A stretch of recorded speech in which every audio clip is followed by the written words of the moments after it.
We've done a lot of work that puts the no-kidding warfighting impact behind the theoreticals of communications in cyber. So we've done work where we've actually gone in and looked at specific functions. You might be doing air and missile defense on a ship and saying, how much communications bandwidth do you need and of what type to accomplish that mission? And it's really important that you have that data, because as we try to aggregate that into missions models or campaign models, there's always kind of an assumption that comms will just exist. Well, without putting some numbers behind it and figuring out how much you actually need, it's really hard to know what that operational impact will be. Do you have enough communications capacity to accomplish the mission? Because if the answer is no, that mission kind of goes to zero.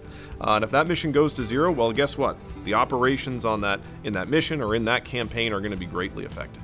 So we're focused primarily on the cyber and the communications aspects. And when you think about those two aspects, they're really the enablers that allow all of the other systems, not only within the Navy, but in the Joint Force, to operate the way we expect them to.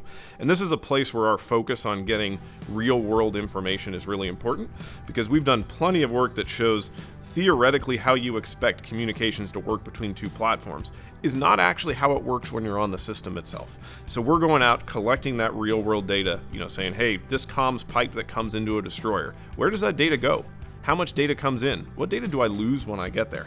And then trying to say, okay, now that we better understand the data that comes in, how does that affect the operations of that ship in both peacetime and in times of war? Because we can imagine in times of conflict, we may not have as much bandwidth or ability to communicate as we want. And what's really important is the data that does come through is the data that we need and the data that allows that ship to actually accomplish its mission. So the thing we really do is it's about bringing the data from the systems back to a place where you can assess it. So if you think about the way a ship might operate, it uses that data for its day-to-day operations, but there's no reason to store that in any kind of longer term situation or to go back and do the analysis to say, hey, what else was in there that I could find? And that's really kind of one of the things that our team brings in, is by pulling that data off, you can squeeze a bunch more information out of that may not have been relevant to the guy who's out on the ship operating it. He had a mission that day he needed to accomplish, and he didn't need all that data. In fact, had he focused on all that data, he may not have gotten his job done.